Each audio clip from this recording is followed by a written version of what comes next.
Welcome to Back in Crime, a podcast presented by Texas Crime Travelers. I'm Stewart Fillmore, retired FBI agent. And I'm Todd Hiles, retired Secret Service agent. In this podcast, we cover cases we worked and some we wish we had. As lifelong street agents, we were where the rubber met the road. While the big guys were doing press conferences, we were interviewing the criminals. And because of that, we can take you inside these cases and under the crime scene tape. This is Back in Crime. In today's episode, we're going to begin with a quick discussion on how we created Texas Crime Travelers. Oh, wow. Okay. If you remember, we were having a discussion about working crimes that occurred at everyday locations. Yes. And the idea that people, drive by these locations every day or they walk by these locations and they're unaware that a crime had occurred there. Yes. I think I know where you're going with this one. Exactly. And, we think about the people that might have bought a house and had no idea years earlier. There was a murder in there. Yeah. That happened at the house. Yeah. And I think my favorite part of that discussion was when you mentioned that while you were an agent assigned to the Chicago field office, on date nights, you used to take your wife out to famous gangster locations and shootouts. Yeah, well, that, and we took what was called a gangster tour of Chicago. You were on a little bus, not like a mini bus, but I guess you call it a mini bus, whatever you call those. Right. Anyway, and you go to all these, like where Dillinger was killed, and you stop for a drink at so-and-so bar that was famous. Maybe there was a murder in there or something. Right. So, yeah, that's the kind of stuff we would do. Right. You could drive through a neighborhood and say, hey, Al Capone used to live there. Or, yep, exactly. Or, the famous shootouts and things like and that. I find myself doing that right here in my own hometown, of things where I know where a crime happened. And, I'll just mention to somebody, there was a murder in that house and someone was a car jacked over here, And do you remember where our conversation about the creation of Texas Crime That's Travelers? Where I said I know where you're going with this. Did you know where it took place? Do you remember? Do you want me to tell you? Yes, tell me where it took place. It happened at the Willowbrook Country Club in for Tyler, our listeners, Texas. And for our listeners, let me just tell you right now, we are not members of that club. That night we were just guests. I will tell a little trivia about Willowbrook Country Club, though, that hopefully the staff there's not listening. I was a tennis player growing up. I got tired of tennis, and then I got into golf. And I actually got pretty good at golf pretty quickly. But the course that I played at did not have any sand traps on it or bunkers, right? And I wanted to learn how to hit bunker shots, to hit out of the sand. Okay. So me and a friend, more times than I am proud to admit. Did you jump the fence? We might have. Well, there really wasn't a fence. All you had to do was just drive up in the parking lot and go to the 10th tee. Did you drive up or ride your bicycle up? I was old enough to drive. Okay. Yeah. So we went and started on the 10th tee. It would usually be like on a late Sunday afternoon. Nobody was on the course. Nobody really cared. Right. We didn't do anything malicious. Right. No, nothing malicious. We just wanted to play, and that's where I first ever was able to hit a bunker shot. And as I recall, I want to say the very first one I ever hit, I got it really close to the pin. So I have fond memories of Willowbrook Country Club, not just for our conversation, kind of sparked what we're doing now, but going back many, many years. So well, maybe the staff of the country club are they going to hear this podcast? They might. And they might send you a bill for your green fees from 30 years ago. Now, the crazy thing about that is while we're talking about crimes and things like that at Willowbrook Country Club, at the time, neither of us knew that 90 years prior to that conversation, a murder is associated with Willowbrook Country Club. That's right. Yeah. I did not know that at the time, and it's a fascinating thing to talk about. Right. So let's just really just take two steps from where we were sitting, and we're going to slip right under that crime scene tape, and let's talk about this fascinating case. This is a great one. You guys are going to love this, but let me add one other little, since we're talking about Willowbrook Country Club in Tyler, Texas, let me add one other little piece of trivia. So on November 22nd, 1963, that was something we talk about frequently. Right. Not so much on our podcast. We've done the podcast on it, but on our TikToks. That was the day President Kennedy was assassinated. Right. Well, guess who was the guest speaker for a luncheon at Willowbrook Country Club that day. On that day. Yep. I know it's got to be somebody from the government, U.S. government. I don't think he was at the government. Yes, he later is part of the government. At the time, I don't think he was. In fact, I know he wasn't. He was talking to the Petroleum Club. Ronald Reagan. Close.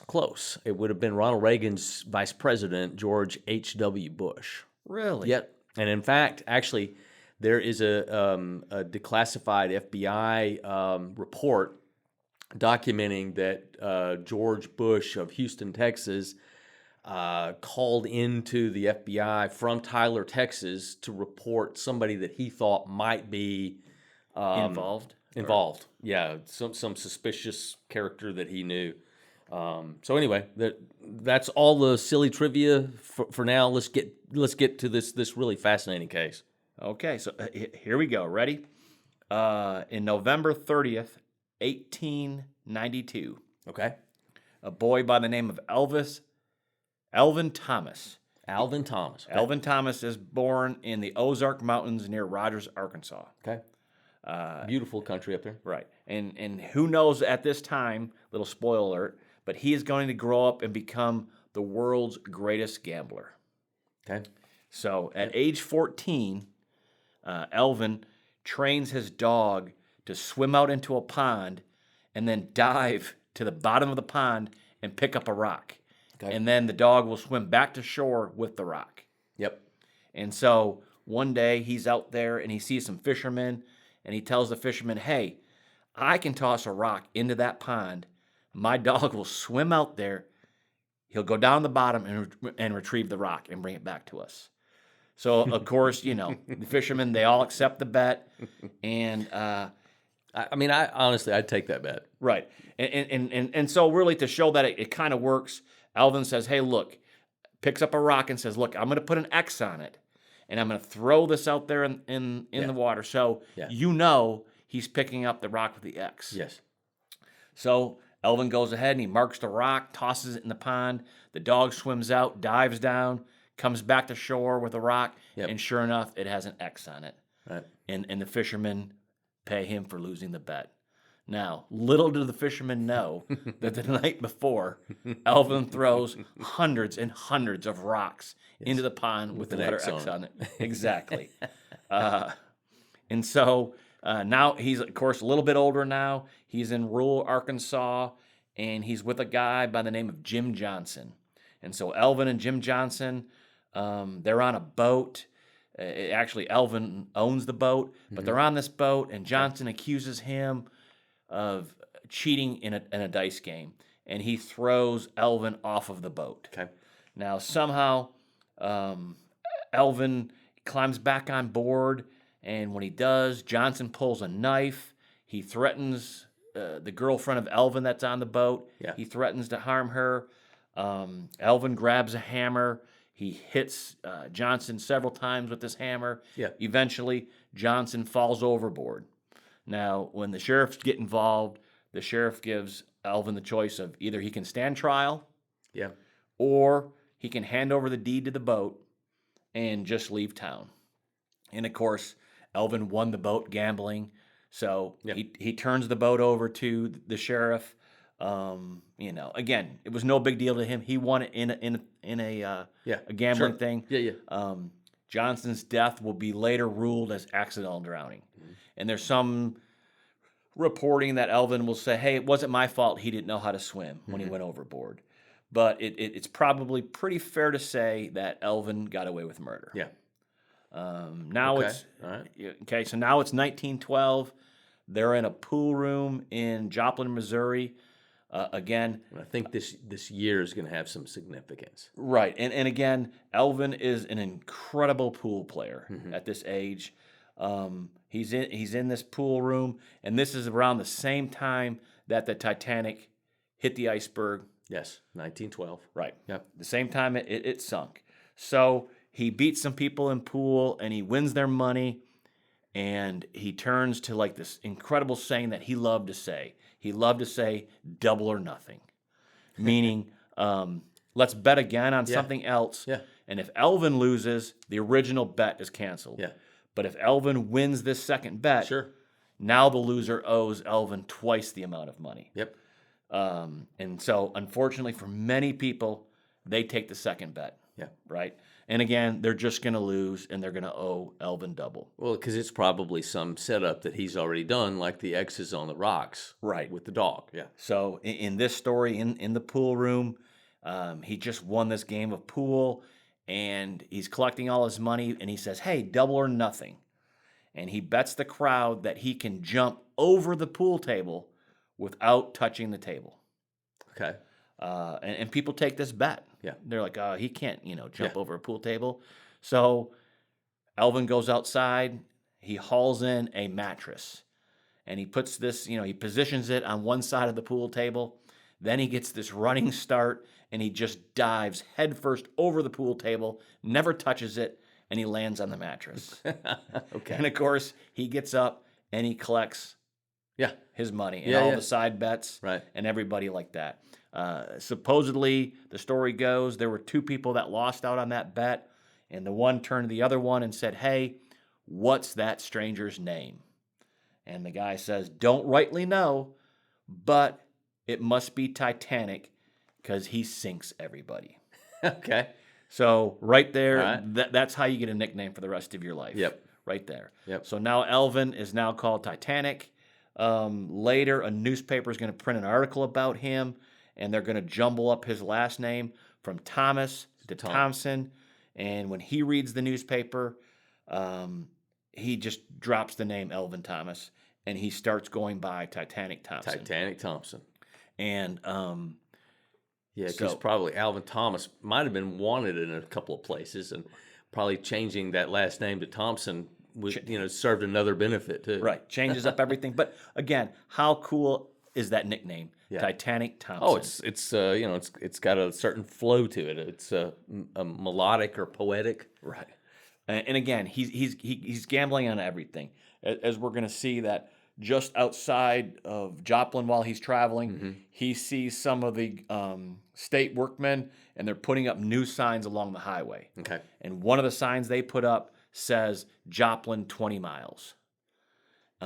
So that night, Thompson goes out to the highway, and he pulls that 20-mile sign out of the ground, and he moves it 5 miles closer to Joplin. Yeah. So, next day he's riding around with some people. They see the sign, and he says, it's not 20 miles. I think it's less than that. Yeah. And they bet him that he's wrong. And, of course, when they get into town, Thompson's right, and, they all lose their money to him. We've done another podcast about characters that are involved in counterfeiting money, right? And one of the things is there's a certain artistry to their work. Right. It's kind of the same thing here with Titanic Thompson. He has to always kind of dream up these schemes that someone's going to fall for that seems obvious, like, oh, he can't do that, but he's already rigged it somehow. And you got to admit, that takes a little bit of imagination to do. You're exactly right. And if you stop and think for a second, and you hear this guy's life story, it kind of reminds me of like the movie Forrest Gump, right? Mm-hmm. That there's so much to his life. Yes, he just stumbles into everything. But you almost have to pause and say, did that really happen? Yes. Did he really own a shrimp factory or a shrimp restaurant? You know what I mean? Yeah, exactly. You start thinking about things like that, and I think there's a lot about Thompson is like that. It's are these just really myths about this guy, or did this really happen? So now, we're fast forwarding to 1919 in St. Louis, Missouri, and Thompson, he shoots and kills two men who attempted to rob a poker game. Well, yes. So like I said, let's go back a second saying that, it takes imagination to kind of rig some of these things. Invariably, you're going to... There's danger. There's danger in that. Someone's not going to like it. Right. Because they're going to realize they've been taken. Right. And so, he's walking a tightrope on some of these things. And this is probably exactly what happens in this poker game. Yeah. Because he ends up killing two people that are probably robbing him for their money back. Yeah. However, when the local police show up, they thank Thompson for shooting the two guys. Okay. because they say, well, these guys were criminals. Yeah. So thank you for doing what you did. Yeah, that's what kind of darkly in police humor is called misdemeanor murders. Right, right. But if you're keeping score at home, in Thompson's murder column, these are 3 people that he's murdered. Yeah. Yeah. Later in St. Joseph, Missouri, there's another attempted robbery during a poker game. However, at this time, Thompson has a bodyguard. He's traveling with a bodyguard. And in this robbery, Thompson shoots another guy, kills him, and the bodyguard shoots a robber and kills him. Right. Again, no charges are filed. Uh-huh. And these robbers were known criminals. So again, he gets Police away aren't with going to it. work real hard on that. Right. Yeah. But again, keeping score at home, add another murder in his column there. There's reporting one time that he bet Al Capone in Chicago. He bet Al Capone that he could throw a piece of fruit over this tall building.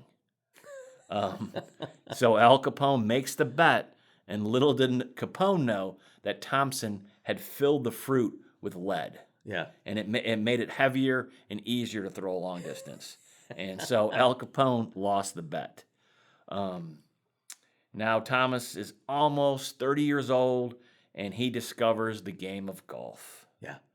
And this is actually where I very first ever heard the name Titanic Thompson, was related to golf and not as a gambler or a prankster, whatever the term is, a con man. It was through golf. Right. And the story goes that it's 1921. He's out in San Francisco, and he's at a place called the Kingston Club, and he is playing poker all night long. And then in the mornings, he would sneak out onto the golf course, the practice range, and he would just start hitting golf balls. Kind of like you sneaking onto the country club, hitting out of the bunker.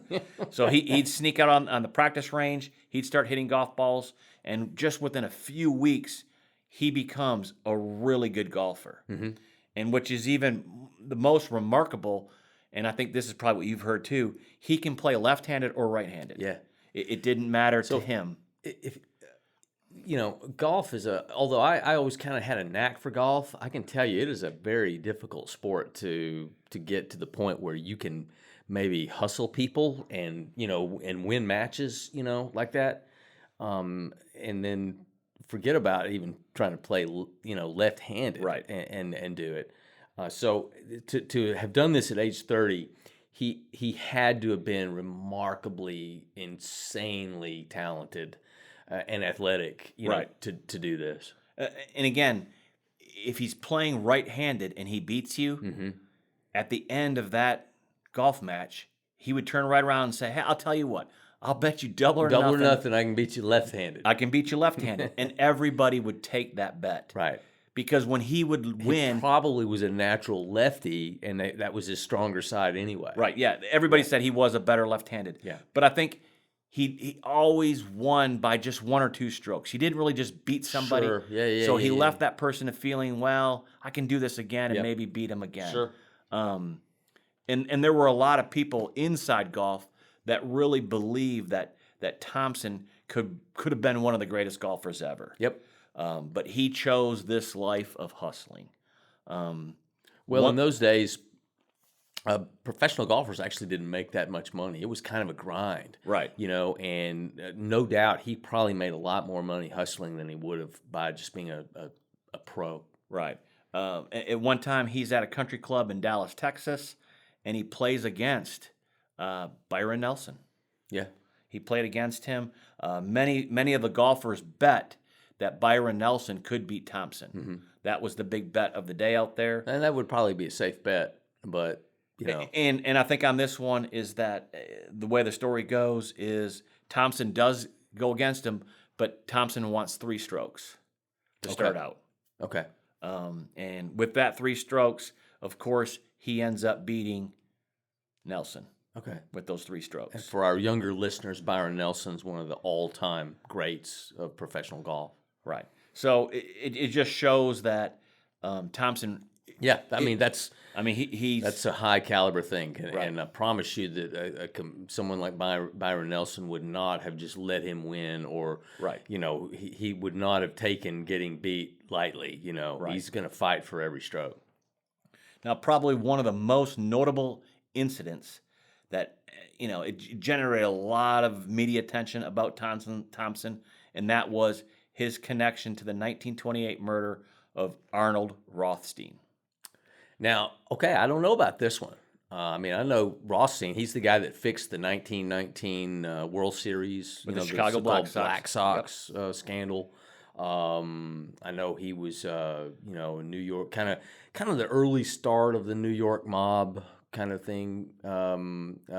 So yeah, but okay, this is new ground for me. Yes. So in fact, Rothstein, it's alleged that he paid the Chicago Black Sox players to throw the World Series. Yeah. Because supposedly they were playing the Cincinnati Reds in the World Series. In the World Series. And supposedly Rothstein had bet the Cincinnati Reds to win.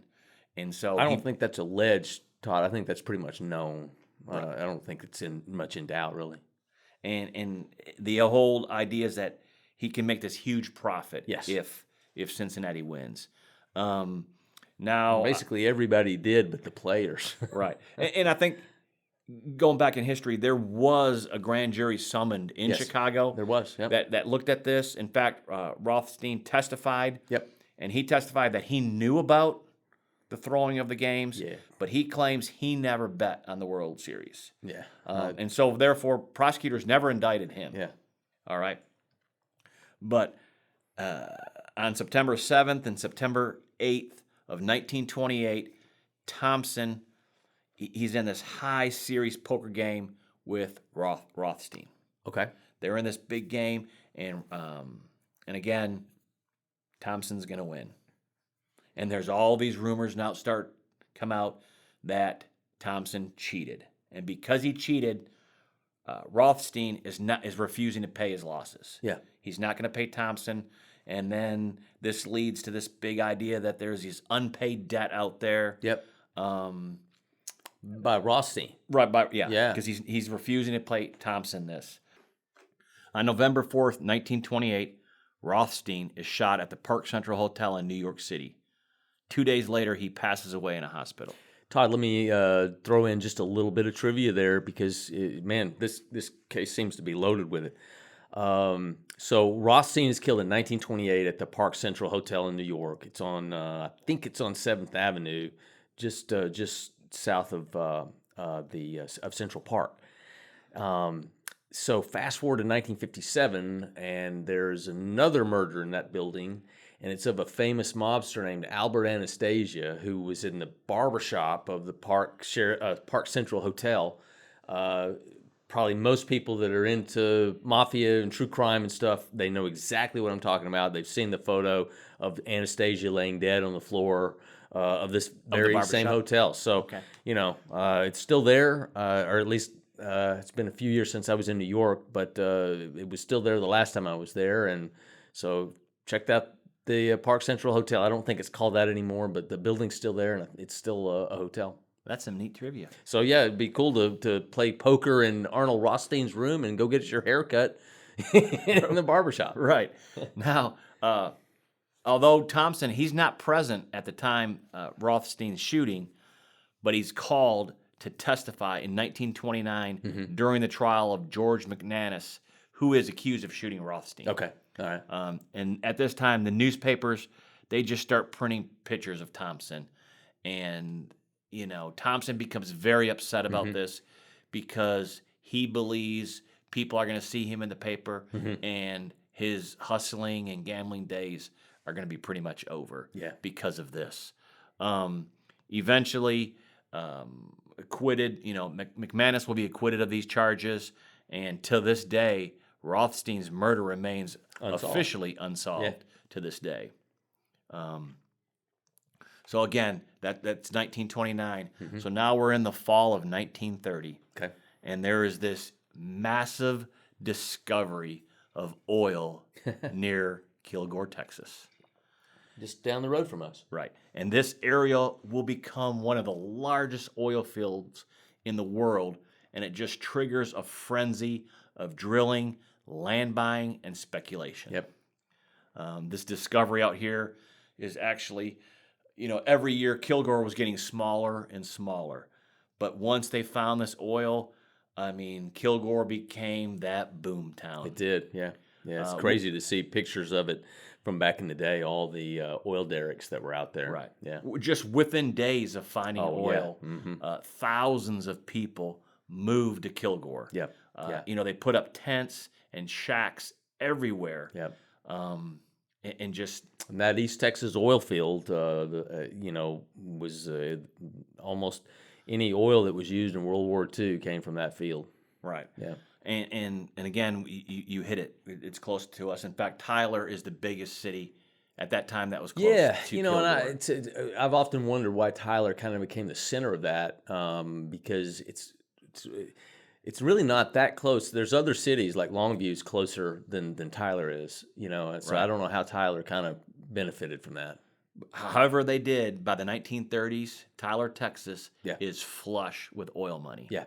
And this East Texas oil boom, the money's there, and gamblers are following the money, and the gamblers are willing to bet anything to get rich, right? And this oil boom also brings in opportunists. Mm-hmm. These are people who saw this as a chance to make money, not just from the oil, but from the growth or really the explosion of new businesses around the oil business. People came in, they opened saloons, boarding houses. Yep. A lot of equipment stores came in, but there were also a lot of people that offered illegal services. And if we remember from our story so far, Thompson, he's kind of both. He's a gambler and he's an opportunist. Yes. So in August of 1932, who do you think arrives in Tyler, Texas? Titanic Thompson. And he winds up at the Willowbrook Country Club. Yeah. And again, this Willowbrook Country Club, is that same exact location where you and I created the Texas Crime Travelers. It is. And we I developed want to say it's been there since 1922, I think. Yeah. And we developed this podcast, Back in Crime. Yep. We created it there at Willowbrook. Mm-hmm. And in the 1930s, only really wealthy men played golf. Yes. And very wealthy men played golf at a country club. Wealthy men have cash in their pockets, and Thompson, he is eager. That's where he's going. Yep, he's eager to get that money to bet and get their cash during golf. Yep.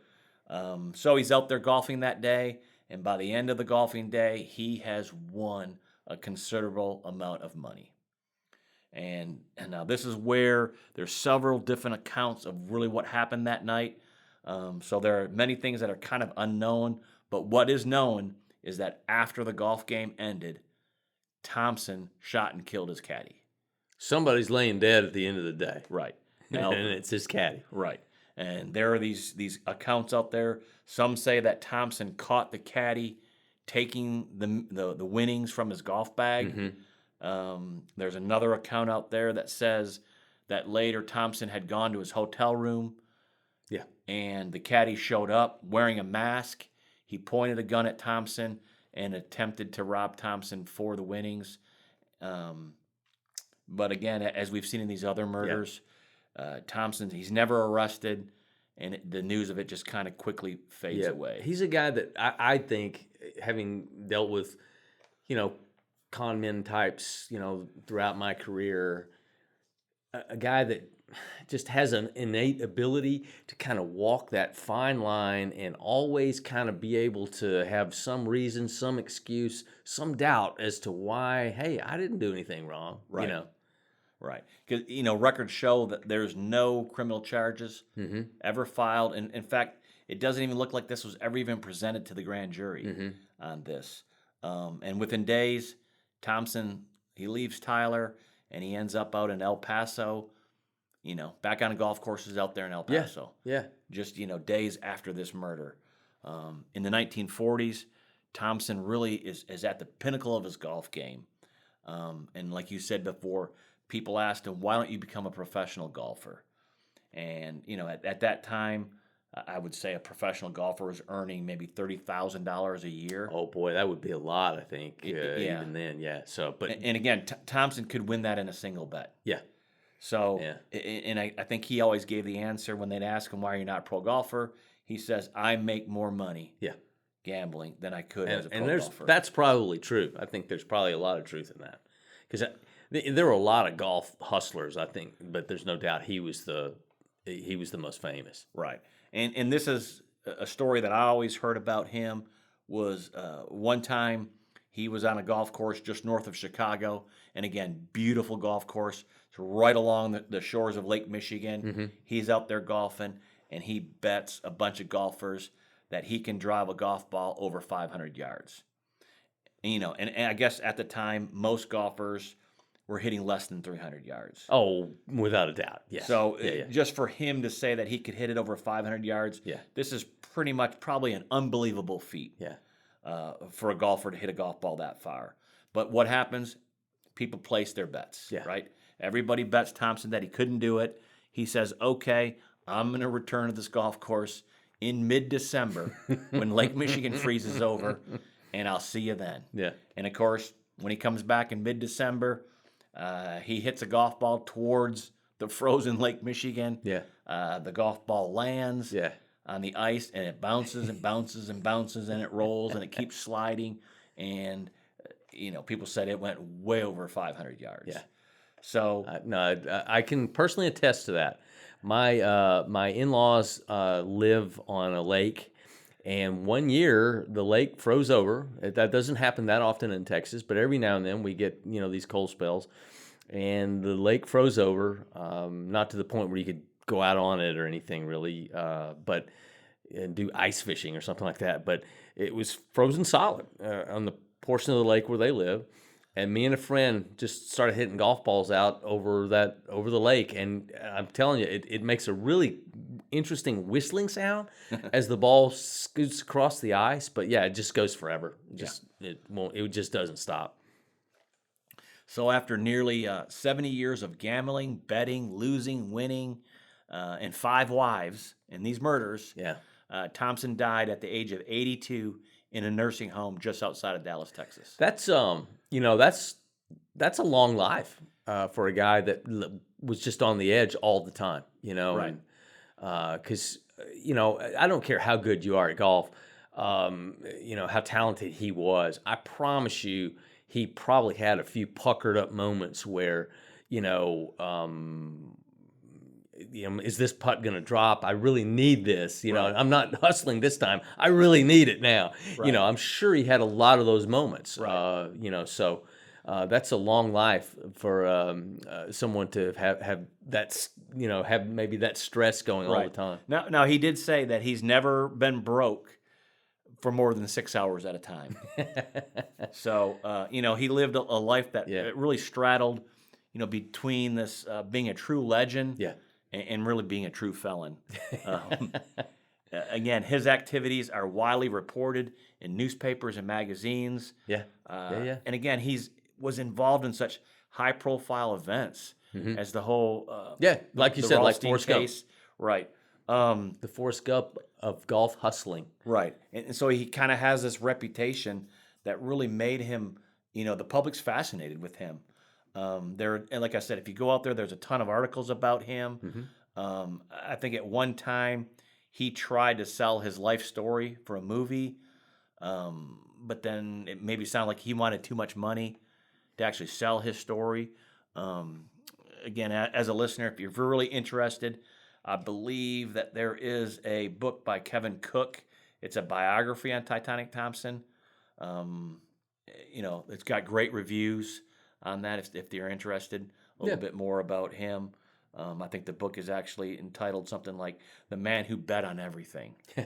So that would not be for me. That lifestyle would not be for me. I'm not much of a gambler, but hey, obviously it worked for him. Right. And to our listeners, this was a fun episode for us.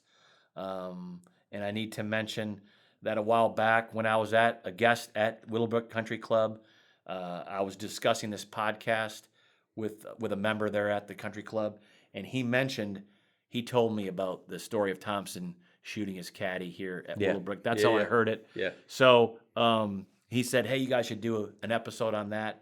So I'll give a big shout out to Chris for his idea to make this an episode. Yeah, thanks, Chris. Yes.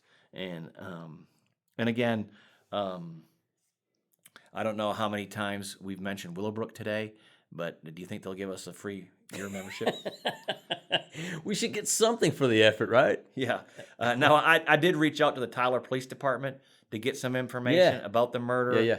But again, they said their searchable records only went back to a certain year, didn't go all the way back to 32. Yeah. But I'm sure probably somewhere there's a file cabinet somewhere. Yeah, I wonder where they with keep the- those. That yeah. would be kind of Some type of an an interesting archive thing on to look there. into sometime. So, yeah. But again, as always, thank you so much for listening. And as a listener, hit that subscribe or follow button. Hey, thanks for listening, guys. We love doing this for you. Send your questions and comments. We really, really do appreciate that stuff. And join us next time in Back in Crime when we explore another case. This has been the Back in Crime podcast presented by Texas Crime Travelers Todd Hiles and Stewart Fillmore. We are the executive producers. Grace Hiles is the producer and director. Theme music composed by Eddie Bandus. Follow us on TikTok, Instagram, Facebook, and our YouTube channel at Texas Crime Travelers.